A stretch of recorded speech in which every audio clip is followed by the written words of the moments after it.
জয় হরিচাঁদ, জয় গুরুচাঁদ। এই মুহূর্তে যে স্থানে আছি, এই পুণ্যভূমিতে দাঁড়িয়ে এই উত্তরটা আমি দিতে চাচ্ছি না। আপনারা সবই জানেন, এমন না যে আপনারা জানেন না। আজকে আমি আবারও বলছি, যেখানে অবমূল্যায়ন হয়েছে, যেখানে আমাদের অমর্যাদা হয়েছে, সেখানে থাকার কোনো প্রশ্নই ওঠে না।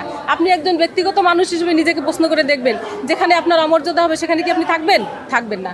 এই উত্তরটা মনে হয় আপনারা পেয়েছেন। হ্যাঁ, বিতর্কের জায়গা তো অবশ্যই আছে, কারণ গোপালগঞ্জ জেলা, সেখান থেকে আজকে আমাকে জাতীয়তাবাদী দল এখানে হাত ধরে এনেছেন। মতুয়া বহুজন ঐক্য সমাজ যে জোট, সেই জোটের হাত ধরেই আমার এই রাজনৈতিক পথ চলা শুরু।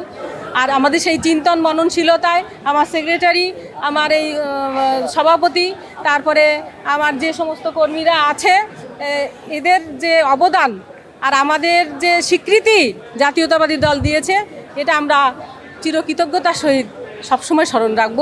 এবং সমস্ত বাংলাদেশের মানুষের জন্য, শুধু যে আমি গোপালগঞ্জের জন্য হয়ে কাজ করব এমনটি নয়, আমি সবার জন্যই, সমস্ত সম্প্রদায়ের লোকের জন্য, হিন্দু, মুসলমান, বৌদ্ধ, খ্রিস্টান, সবার জন্য কিছুটা হলেও পবিত্রতার সাথে, সততার সাথে এই দায়িত্ব পালন করতে চাই। জয় হরিচাঁদ, জয় গুরুচাঁদ।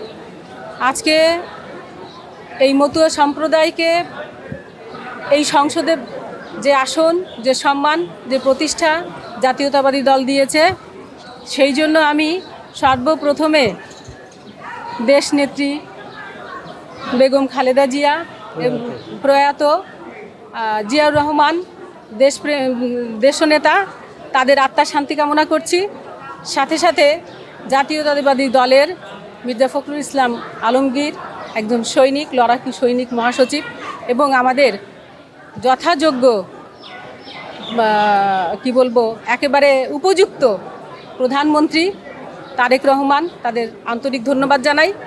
আর আজকে মতুয়াদের পক্ষ থেকে শুধু আমি নই, আমি মনে করি এই মতুয়ারাই সংসদে বসেছে, এবং এই সমস্ত মতুয়া সনাতনীরা আমরা যাতে এতদিন পর্যন্ত যে বঞ্চিত ছিলাম, আমাদের অনিরাপত্তায় ভুগতাম, এই নিরাপত্তার একটা বেষ্টনী বলয়ের মধ্যে আমরা ভবিষ্যতে পথ চলতে পারবো, নিশ্চিন্তে ঘুমাতে পারবো যে আমাদের একজন শক্তিশালী অভিভাবক আছে, সরকার আছে, যারা আমাদেরকে নিরাপত্তা দেবে এবং সনাতনীদের নিরাপত্তার জন্য আইন সৃষ্টি করবে এবং অধিকার দেবে। আমার এলাকায় সাম্প্রদায়িক দাঙ্গা খুব একটা হয় না।